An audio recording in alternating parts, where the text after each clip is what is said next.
Good morning बच्चों, मैं संजय श्रीवास्तव जीव विज्ञान की कक्षा में आपका पुनः स्वागत करता हूं। बच्चों, आज हम लोग जैव प्रौद्योगिकी का चिकित्सा के क्षेत्र में उपयोग के बारे में पढ़ेंगे। इस टॉपिक के अंतर्गत इसके पहले भी हमने आपको इसको पढ़ाया है और बायोटेक्नोलॉजी का मेडिसिन में क्या उपयोग है, मेडिकल साइंस में क्या उपयोग है, इसके बारे में हमने कई बिंदुओं पर आपसे चर्चा किया है। और इसके पहले के टॉपिक में हमने एक पर्टिकुलर हार्मोन्स के बारे में आपसे चर्चा किया था और इंसुलिन हार्मोन के बारे में कि कैसे हमारे बायोटेक्नोलॉजिस्टों ने या हमारे जैव प्रौद्योगिकी के वैज्ञानिकों ने इंसुलिन नामक हार्मोन का जो है वो प्रयोगशाला में कह सकते हैं या डीएनए रिकम्बिनेंट डीएनए टेक्नोलॉजी के माध्यम से रिकम्बिनेंट डीएनए टेक्नोलॉजी के माध्यम से कैसे उसको निर्मित किया कि हम आज के समय में हम लोगों को या जो भी मधुमेह के रोगी हैं, डायबिटिक पेशेंट हैं, उनको मानव इंसुलिन प्राप्त हो रहा है जिसको ह्यूमनिन कहते हैं। इसकी चर्चा मैं आपसे कर चुका हूँ और उसका विस्तृत जो है उस पर हम लोग वर्णन किए हैं। आज हम लोग जो है उसी क्षेत्र में, चिकित्सा के क्षेत्र में जैव प्रौद्योगिकी का जो है उपयोग पढ़ेंगे और आज हम लोग इसमें एंजाइम्स के बारे में पढ़ेंगे। एंजाइम्स जिनको विकर कहते हैं हिंदी में। एंजाइम्स जो है बहुत महत्वपूर्ण यौगिक होते हैं, जैसे हार्मोन्स होते हैं उसी तरह से एंजाइम्स भी होते हैं। खास बात यह है कि सारे एंजाइम्स जो है वो प्रोटीन के बने होते हैं। ऐसा एक कहावत है कि all enzymes are protein but all proteins are not enzymes. तो ये महत्वपूर्ण है कि सारे लगभग अब तो वैज्ञानिकों ने पता कर लिया कि न्यूक्लिक अम्ल अर्थात आरएनए राइबोन्यूक्लिक एसिड्स भी जो है एंजाइम की तरह काम करता है। तो अब वो चीज़ जो है पूरी तरह से कहना सही नहीं हुआ कि सारे एंजाइम्स केवल प्रोटीन के ही बने होते हैं, लेकिन अधिकतम एंजाइम्स जो है प्रोटीन के बने होते हैं। तो एंजाइम्स की क्या भूमिका होती है, कैसे बायोटेक्नोलॉजी में इसका क्या रोल है, तो मैं बस सीधे जो है एक विशिष्ट प्रकार के जो है एंजाइम्स का चर्चा करना चाहता हूँ जो आपके करिकुलम या आपके सिलेबस में दिया गया है। तो उसमें एक एंजाइम दिया गया है ADP, सॉरी उसका नाम एडिनोसिन डीएमिनेज,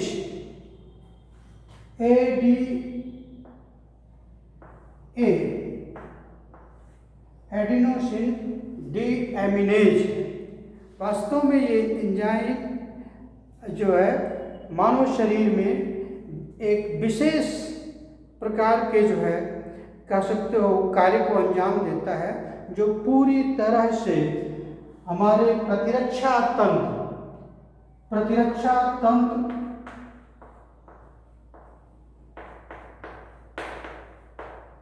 के विकास के लिए जिम्मेदार होता है।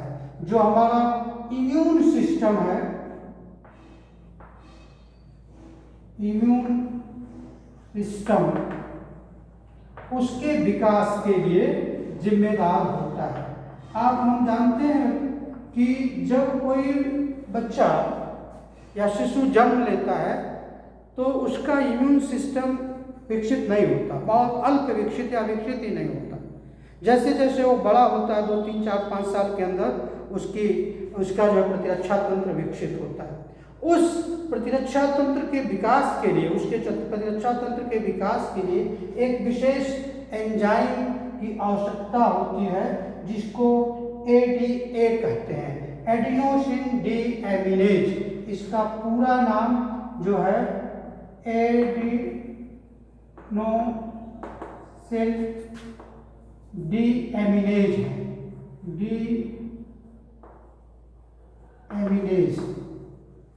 Adenosine deaminase. ये एंजाइम प्रतिरक्षा तंत्र के विकास में बहुत महत्वपूर्ण योगदान देता है। किन्हीं कारणों से ऐसे, चूंकि यह एक एंजाइम है तो जाहिर सी बात है यह एक प्रोटीन है, एक एंजाइम है ये,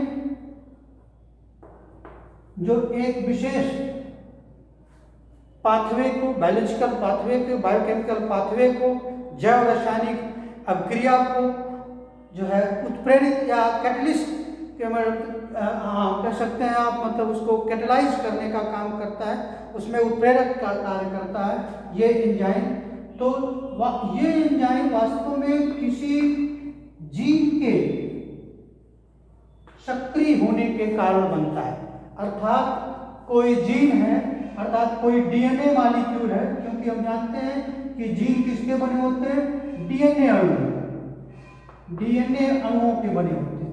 तो कोई विशिष्ट जीन है जो सक्रिय जब रहता है तो ये एंजाइम बनाता है, एडीए एंजाइम, और यह एंजाइम फिर जाकर के हमारे प्रतिरक्षा तंत्र के विकास के लिए, इसके डेवलपमेंट के लिए जिम्मेदार होता है। तो यदि ये जीन ठीक से काम नहीं कर रहा या इस जीन में कोई कमी आ गई, कोई एरर आ गया, कोई फॉल्ट आ गया या निष्क्रिय हो गया, ये मान लीजिए जीन जो है वो ठीक से काम नहीं किया, तो निश्चित रूप से अगर ये जीन नहीं काम करेगा तो ये इस एंजाइम का निर्माण नहीं होगा। ये एंजाइम जो है एडीए एंजाइम का निर्माण नहीं होगा, और जब ये एंजाइम नहीं बनेगा तो निश्चित रूप से प्रतिरक्षा तंत्र का विकास नहीं होगा। तो ऐसे शिशु जिनमें ये जीन निष्क्रिय है, कार्य नहीं कर रहा है, ऐसे शिशु जन्म के बाद बहुत कमजोर इम्यूनिटी के होते हैं, उनका प्रतिरक्षा तंत्र बहुत वीक होता है, जिससे कि उनकी जल्दी ही मृत्यु हो जाती है। तो ऐसे बीमारी को जो इसके कारण होता है उसको severe combined immuno deficiency, severe combined immuno deficiency disease कहते हैं। सीवियर कंबाइंड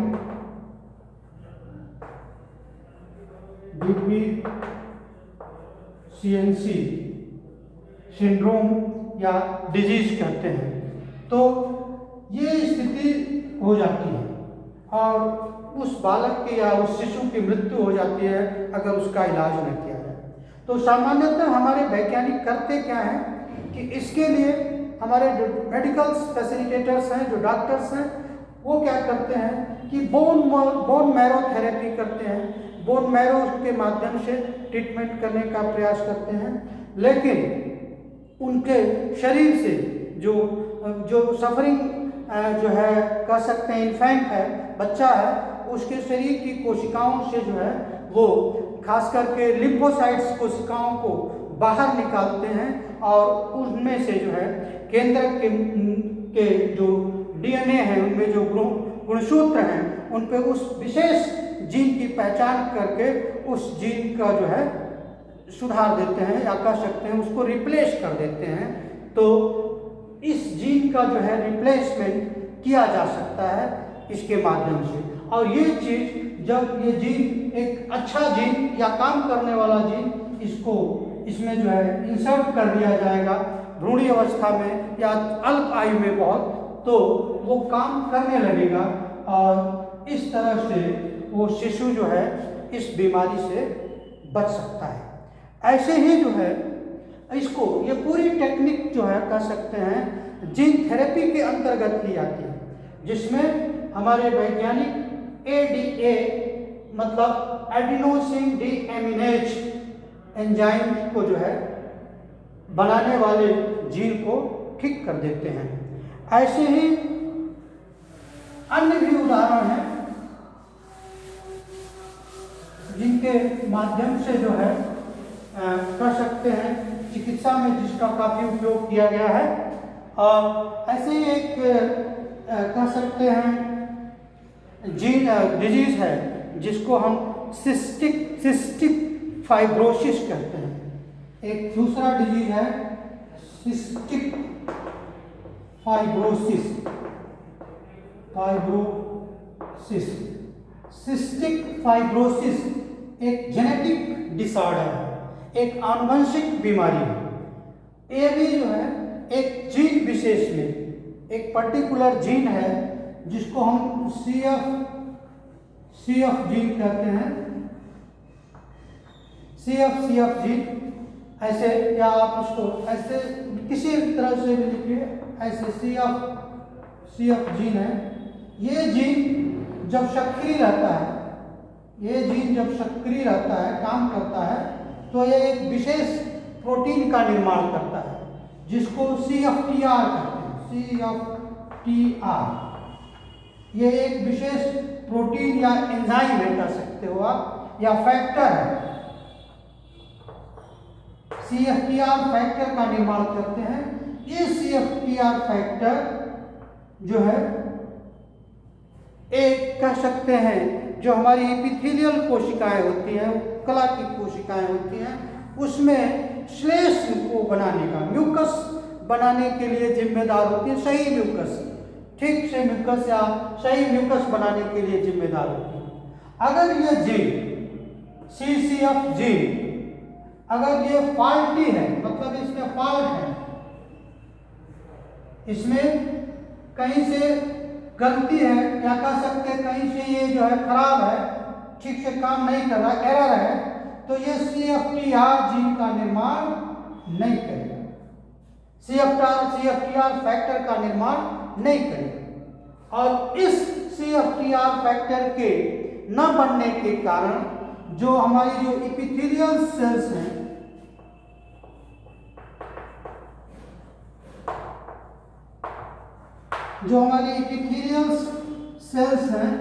वो उनके, क्योंकि ये उपचर्म है, बाहर की तरफ पाई जाती हैं, तो इनमें जो है नमी बनी रहती है, श्लेष भी बना रहता है ताकि ये अपनी सुरक्षा कर लें। तो ये जो है इनमें नमी खत्म हो जाती है, सूख जाते हैं, या इनमें जो है कह सकते हैं आप जो है ये ठीक से काम नहीं करते, तो ऐसी स्थिति पाई जाती है।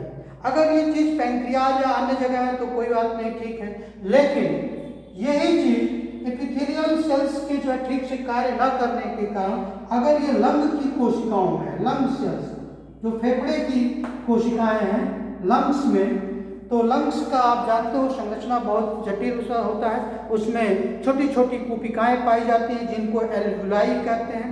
उन एल्वुलाई में जो है बहुत सारा जो लंग्स का जो है जो एल्वुलाई है या जो उसकी सेल्स हैं,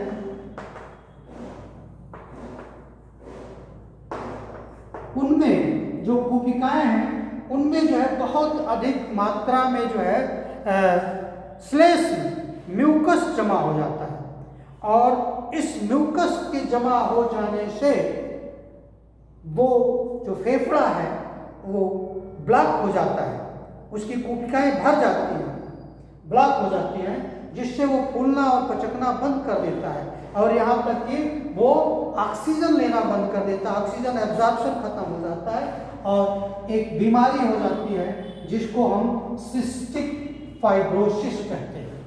तो हमारे वैज्ञानिकों ने एक जो है प्रयास करके, जेनेटिक इंजीनियरिंग का प्रयास करके, बायोटेक्नोलॉजी के माध्यम से इस जो CFCF जीन है इसमें सुधार किया, या इसको रिप्लेस कर दिया, इसको जो है करेक्ट कर दिया कह सकते हो। तो जीन थेरेपी के माध्यम से, जीन थेरेपी, जीन उपचार के माध्यम से ये जो फॉल्टी जीन था, रॉन्ग गलत जीन था, त्रुटिपूर्ण जीन था, इसको उन्होंने करेक्ट कर दिया, और जिसके फलस्वरूप जो है इस बीमारी से मुक्ति मिल जाती। लेकिन जीन थेरेपी का एक लिमिटेशन है, एक समय सीमा है, यह भ्रूणी अवस्था में होता है या जन्म के कुछ ही समय बाद, बहुत वयस्क अवस्था में जीन थेरेपी संभव नहीं है, और न ही हर कंट्री में उपलब्ध है। दुनिया के कुछ गिने चुने देशों में अच्छे लेबोरेटरीज में, अच्छे मेडिकल कॉलेज में ही जीन थेरेपी की सुविधा है, हर जगह जीन थेरेपी की सुविधा सुविधा नहीं है। तो इस तरह से ये जो दो उदाहरण है आपके सिलेबस में है, आपके करिकुलम में है कि बायोटेक्नोलॉजी का जीन थेरेपी में कैसे उपयोग किया गया, तो उसमें इन दो बीमारियों का चर्चा किया गया है, सिस्टिक फाइब्रोसिस और एक हमने और बताया आपको जो है सीवियर कंबाइंड इम्यूनो डिफिशियंसी, जिसमें जो है एडीए अर्थात एडिनोसिन डीएमिनेज एंजाइम की मदद से जो है उसको ठीक किया जाता है। तो जो पहला अगर आप कह सकते हैं जो फर्स्ट केस था दुनिया में जीन थेरेपी का, वो एडीए से ही था। वो एडीए अर्थात एडिनोसिन डीएमिनेज एंजाइम का ही ट्रीटमेंट था। श्रीलंका की एक 4 साल की बच्ची थी जिसका अमेरिका में इलाज किया गया था, अशांति डिसल्वा उसका नाम था, और पहला एक्सपेरिमेंट जो है जीन थेरेपी का उसी पर किया गया है, जो एडीए से मतलब एडीए जो जीन था वो उसमें काम नहीं कर रहा था और उसको जो है रिप्लेस किया गया और बायोटेक्नोलॉजी के माध्यम से, और फिर उसको बचाया, उसकी जान को बचाया गया। तो ये जो है तमाम ऐसे जो है तरीके हैं, क्षेत्र हैं जो बायोटेक्नोलॉजी के क्षेत्र में जो है चिकित्सा के क्षेत्र में बायोटेक्नोलॉजी का क्या हो। यही नहीं, इसके बाद में आपने सुना होगा इंटरफेरॉन। इंटरफेरॉन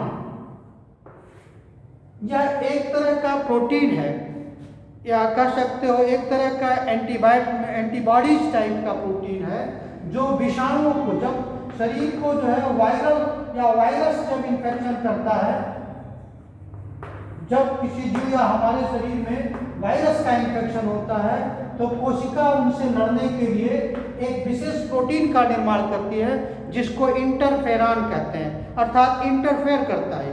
तो ये इंटरफेरॉन उस कोशिका को तो नहीं बचा पाता जिसमें वायरस का इन्फेक्शन है, लेकिन ये जो नेबरिंग सेल्स हैं अर्थात उसके जो पड़ोसी कोशिकाएं हैं, जो पड़ोसी कोशिकाएं हैं उनको मदद करता है। पड़ोसी कोशिकाओं को वो विषाणु से लड़ने में सहायता करता है। तो ये पड़ोसियों के लिए कह सकते हैं आप बनाता है, वो कोशिका जिसके अंदर स्वयं विषाणु आ जाता है तो उनसे लड़ने के लिए जो है वो इंटरफेरॉन बनाता है, फिर वो रिलीज करता है अपने अंदर से, तो पड़ोसियों को, पड़ोसी कोशिकाओं को वो मिल जाता है, और वो इंटरफेरॉन फिर उन पड़ोसी कोशिकाओं पर जब विषाणु जाएगा तो उस पर उनका असर कम होगा या नहीं होगा। तो हमारे वैज्ञानिकों ने बायोटेक्नोलॉजी की मदद से इंटरफेरॉन का भी संश्लेषण किया, इंटरफेरॉन बनाया प्रयोगशाला में, और उनको जो है विषाणुओं से लड़ने के लिए वो किया। इसी तरह से human growth factor, human growth hormone, जो ह्यूमन ग्रोथ हार्मोन है सोमैटोट्रोपिन जिसे कहते हैं, उसका भी जो है प्रयोगशाला में हमारे वैज्ञानिकों ने निर्माण किया बायोटेक्नोलॉजी की सहायता से। तो जो ह्यूमन ग्रोथ हार्मोन है उसका भी जो है उपयोग किया गया। तो ऐसे बहुत सारे, एक दो नहीं बहुत सारे ऐसे जो है रासायनिक यौगिक एंजाइम्स और हार्मोन्स जो है प्रयोगशाला में विकसित किए गए, जिनका उपयोग हम लोग करते हैं और जो बायोटेक्नोलॉजी की मदद से उपयोग किया गया। इसके आगे भी मैं फिर चर्चा करूंगा आप लोगों के लिए वैक्सीन्स के बारे में, टीका के बारे में, कि कैसे जो है टीके का निर्माण किया गया, तो या कौन कौन से टीके बनाए गए बायोटेक्नोलॉजी का उपयोग करके, जैव प्रौद्योगिकी का उपयोग करके। तो उसका हम बाद में चर्चा करेंगे अगली कक्षा में। तब तक के लिए धन्यवाद।